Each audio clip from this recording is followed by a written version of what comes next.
மயிலாடுதுறை மாவட்டம் சீர்காழி அருகே உள்ள வைத்தியநாத சுவாமி கோவிலில் பஞ்சமூர்த்திகள் சகோபுர வீதி உலா நடைபெற்றது. இக்கோவிலில் பிரம்மோற்சவ திருவிழா கடந்த 2ஆம் தேதி கொடியேற்றத்துடன் தொடங்கியது. விழாவின் 5ஆம் நாளான திங்கட்கிழமை பஞ்சமூர்த்திகள் திருவடைச்சான் என்கிற சகோபுர வீதி உலா நடைபெற்றது. மகா தீபாராதனையுடன் தொடங்கிய வீதி உலாவில் ஏராளமான பக்தர்கள் சகோபுரத்தை வடம் பிடித்து இழுத்தனர்.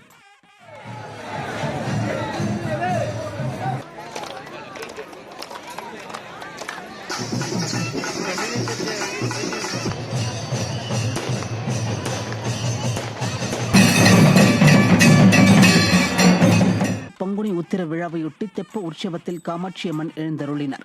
இதில் லட்சுமி சரஸ்வதி தேவிகளுடன் பட்டாடை உடுத்தி பல வண்ண ஆபரணங்களுடன் தெப்ப உற்சவத்தில் காட்சியளித்தார். தொடர்ந்து 3 முறை தெப்பக்குளத்தை வலம் வந்த காமாட்சியம்மனை திரளான பக்தர்கள் தரிசித்து வழிபாடு நடத்தினர்.